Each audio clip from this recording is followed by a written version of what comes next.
votre quartier, hein, un commerce de proximité auquel vous êtes littéralement accro? Alors, si c'est vraiment accro, ça va être assez simple, c'est la mère de famille, parce que c'est à 500 mètres de chez moi, que c'est une chocolaterie que j'adore. C'est la plus vieille chocolaterie-confiserie de Paris. Et je dois dire qu'il n'y a pas une semaine où j'y passe pas une ou deux fois pour une nouvelle plaquette.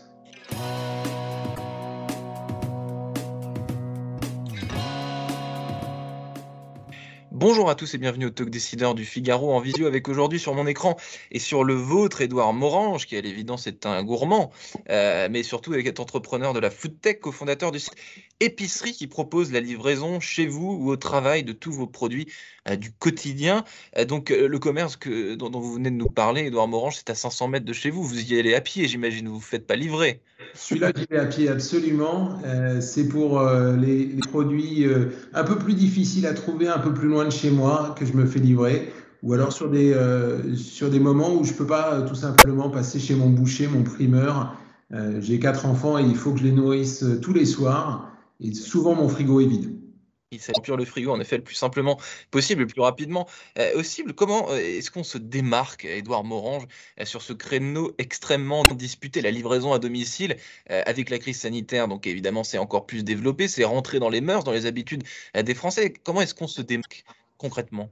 Ben nous, on a un positionnement qui est unique. On travaille avec un millier de commerçants de proximité, des bouchers, des poissonniers, des primeurs, des fromagers, qui sont tous spécialistes de leur métier et qui ont tous un savoir unique, singulier, particulier. Entre deux fromagers, vous allez avoir des gens qui sont spécialistes d'une région, spécialistes d'une catégorie de produits. Et donc, on a tous nos commerçants préférés. On va chez le boucher à droite de la rue ou celui à gauche parce qu'on préfère celui-là. Et donc nous, on est dans un environnement où effectivement, notamment pendant le confinement, les choses se sont beaucoup accélérées. Les Français se sont mis à se faire livrer à la maison les produits aussi bien du frigo que du placard, mais l'ensemble des acteurs proposent des produits très uniformisés, très industriels. Et nous, on propose des produits uniques, des produits de qualité, dont en plus vous savez qu'ils sont faits par quel quartier et que vous faites marcher l'économie locale en travaillant avec eux.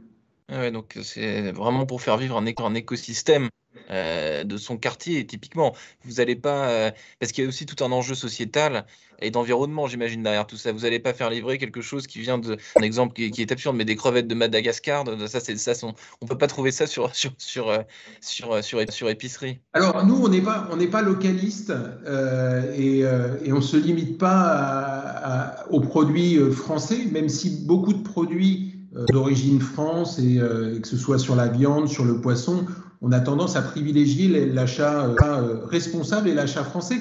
Bah, c'est sûr que si vous voulez acheter un avocat chez votre primeur ou une banane, elle a parcouru des milliers de kilomètres, c'est évident. Et sur la crevette, euh, je pense que la crevette de Madagascar a beaucoup d'avantages par rapport à d'autres origines asiatiques ou sud-américaines. Et voilà, je pense que voilà, en fonction des produits, vous allez vous approvisionner toujours chez de votre quartier, des commerçants de votre ville, et faire fonctionner à la fois une économie locale et une vie sociale. Parce que nous, ce qui est important selon nous, c'est de garder un commerce vivant à proximité de chez soi. On ne veut pas que les rues de nos villes et de nos campagnes soient remplies de dark kitchen, de dark store, de petites ou moyennes surfaces uniformes. On veut continuer d'avoir un boulanger, un poissonnier, d'avoir un patron qui vous reconnaît. Et c'est ça qu'on défend chez Épicerie. Conserver l'authenticité quelque part des quartiers vivants ou des quartiers commerçants. En 5 ans et demi, je crois, donc 5 ans et demi, épicerie, Édouard Morange, qu'est-ce qui a changé? Vous m'avez dit, donc il y avait qu'un millier de commerçants. Les clients que vous avez, c'est qui? Ils ont quel âge? Est-ce qu'ils viennent souvent sur épicerie? Est-ce que c'est une fois par semaine, une fois par mois? Racontez-moi tout ça. Alors nous, on est vraiment sur un achat du quotidien dans l'alimentaire. Et les produits qu'on vend le plus, c'est les produits du quotidien. C'est le blanc de poulet, l'abricot l'été et la prune en ce moment ou le raisin. même si on a toute une offre de produits plus exceptionnels. On travaille avec des pâtissons, des bûches. Je pense à celle de Kevin Lacotte qui sera en exclusivité sur épicerie à Noël. Mais on travaille aussi avec les poissonniers qui vont faire les plateaux de fruits de mer de nos tables de fête de fin d'année. Et donc, la majorité passe des commandes effectivement plusieurs fois par mois. C'est des paniers qui sont d'environ 60 euros et qui correspondent à 2-3 repas pour une famille qui veut manger des fruits et légumes, de la viande ou des produits de fromage. Donc les clients, c'est la famille. C'est beaucoup des familles, effectivement, tout simplement parce que les célibataires sortent plus et mangent beaucoup plus souvent à l'extérieur. Dès que vous avez des enfants, en fait, votre vie change, comme vous le savez, Quentin. Du coup, on est coincé à la maison, on est plus attentif aussi à la qualité des produits qu'on cuisine. C'est là qu'on se met à chercher des produits de qualité supérieure pour ses enfants. Et puis, quand on cuisine pour ses enfants, on cuisine aussi pour soi des produits frais en plus grand nombre. Et l'alimentation donc change. Donc, effectivement, la majorité de nos clients sont des familles, souvent avec des enfants. Et la livraison à domicile, je termine là-dessus, livraison à domicile en 2021, c'est un concept familial. C'est un concept qui touche tout le monde, alors notamment à Paris. On est par exemple nous à Lyon, à Bordeaux, à Lille, à Toulouse, où on voit que la livraison est un phénomène plus récent. Les distances à parcourir sont. On fait aussi du click and collect dans ces villes-là, qui permet à des gens de passer commande en fait chez leurs commerçants et de passer prendre les produits en arrêtant la voiture 2 minutes devant la boutique. Mais à Paris, c'est effectivement devenu un indispensable. On la livraison à domicile se développer dans beaucoup de secteurs, historiquement, la culture, la mode, la beauté, etc., etc.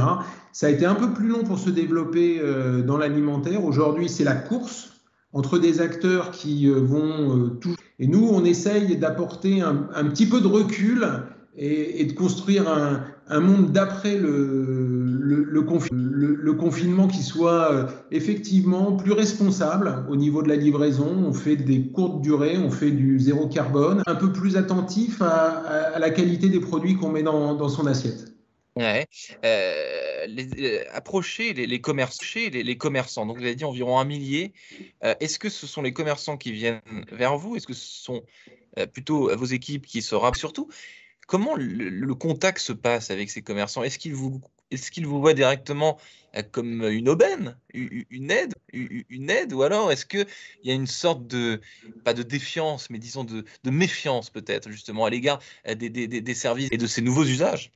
Les choses ont beaucoup changé entre 2016 quand on s'est lancé, où les gens nous regardaient avec un peu de circonspection, en se demandant si vraiment on était capable de faire marcher le service. Et ce qui s'est passé aujourd'hui et le confinement de la prise de conscience, on sortait quand même de la crise des Gilets jaunes qui avait été un véritable handicap pour les commerçants du centre-ville, il ne faut pas l'oublier. Il y a eu ce confinement qui a été à la fois une semence et aussi, malgré tout, mieux amorti par les commerçants alimentaires qui sont restés ouverts pendant toute la période de la crise sanitaire.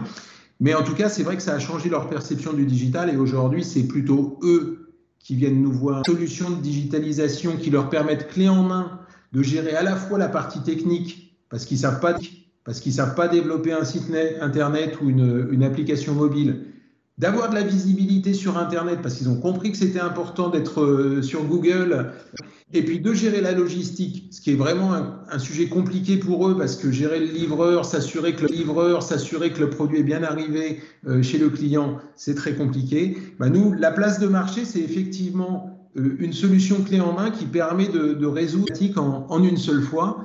Et donc aujourd'hui, on a une solution éprouvée qui plutôt aujourd'hui les amène à nous contacter.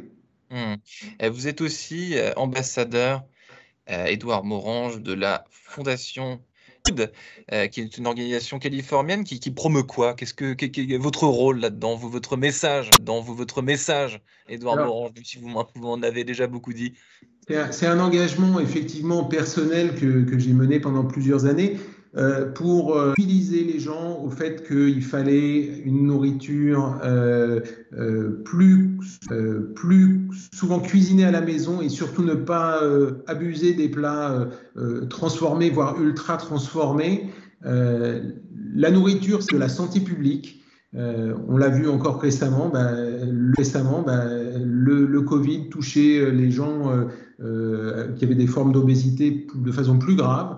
Et donc, c'est une mission importante d'apprendre à nos enfants les fruits et légumes, à cuisiner des plats simples pour être indépendants et bien se nourrir et être des adultes accomplis. Des valeurs que vous transmettez, j'imagine, Édouard Morange, à vos 4 enfants, vous m'avez dit. Merci Absolument. infiniment, le talk décideur du Figaro. Je vous remercie infiniment, je vous souhaite une excellente fin de journée. Merci Quentin, à bientôt.